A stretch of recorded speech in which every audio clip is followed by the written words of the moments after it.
Dieu. En quoi le diable est l'ennemi? La question reste à savoir. Bien. Soyons en paix envers tous. Donc même envers le diable. Le diable, c'est qui? Voilà. La Bible dit, tout ce qui existe avait été créé par Dieu. Et tout ce qu'il a créé était juste et bon. Le diable joue un rôle. Vous comprenez? Le diable joue un rôle. Le diable n'est jamais rentré dans... pour venir fourvoyer les enfants de Dieu pour dire, vous ne priez pas. Le diable n'a jamais empêché un enfant de Dieu de prier. Quand tu pries ton Dieu convenablement, le diable va te respecter. Mais quand tu vas dans le camp du diable, tu violes ses limites, il va te fourvoyer. Mais ce n'est pas à tort qu'il va te fourvoyer. Vous voyez, je suis lié. Qui t'a lié? Comment il t'a lié?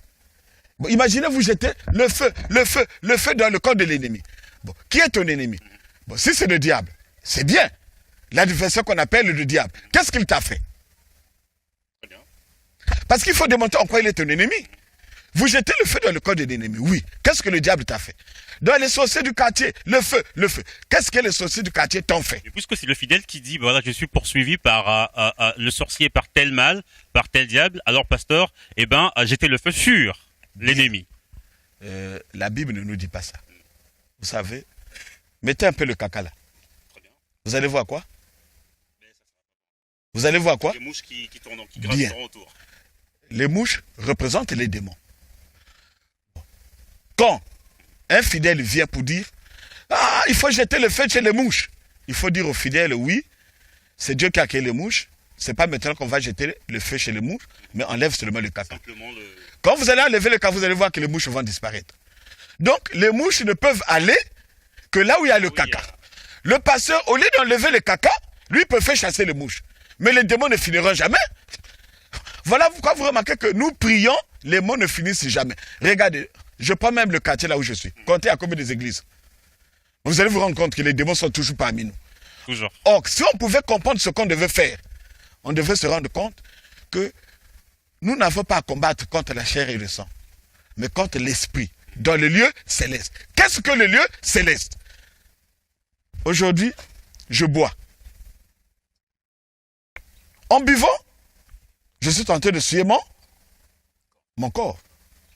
Et le démon de l'ivrogne fait quoi? Il rentre. Démon, sort! Démon, sort! Démon, sort! Mais qui a fait rentrer le démon?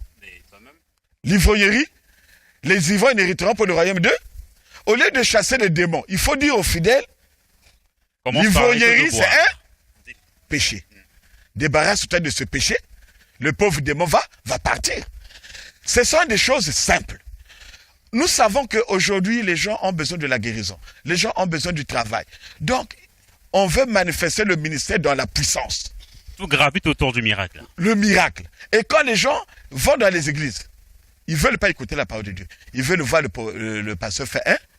Voilà pourquoi aujourd'hui, vous allez voir les gens avec les pochettes. Fire! Les gens tombent.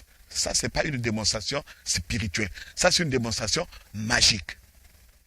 Vous savez, la Bible dit, je ne donnerai ma gloire à personne. La gloire de Christ revient à Christ. Je suis un serviteur de Dieu. Vous croyez que je suis saint? J'ai des péchés.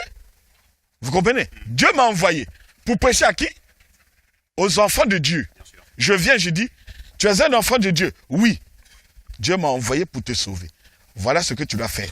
Voilà ce que tu dois faire. Voilà ce que tu dois faire. Si tu crois, tu vis ce que je te dis, Dieu va te sauver. Et quand Dieu va te sauver, le miracle qui va se poser dans ton corps, dans ta vie, ne viendra pas de l'homme de Dieu, mais viendra de l'obéissance de la parole de Dieu. Aujourd'hui, on a appris Dieu, on a mis de côté. Ce n'est plus Dieu qui fait les miracles. Ce n'est pas la parole qui a la puissance, mais c'est l'homme de Dieu qui incarne la puissance.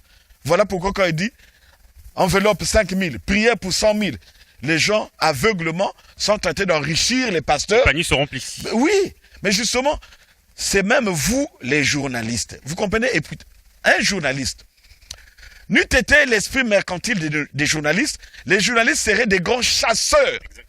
De quoi? Tous les niveaux. Voilà. Seraient des grands chasseurs des informations. Pas seulement dans le cadre politique, surtout dans le cadre spirituel.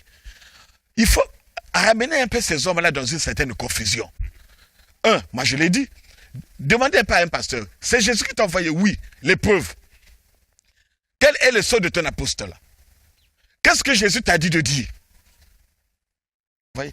Et chaque samedi, on amène les gens au baptême. Chaque samedi, on amène les gens au baptême. Dites-moi un peu. Même les Juifs, quand ils viennent dire, Jean, ils ont posé la question de Jean. Jean, qui es-tu? Es-tu Élie? Non. Es-tu le prophète? Non. Es-tu celui qu'on attend Christ? Non. Il dit, pourquoi baptises-tu?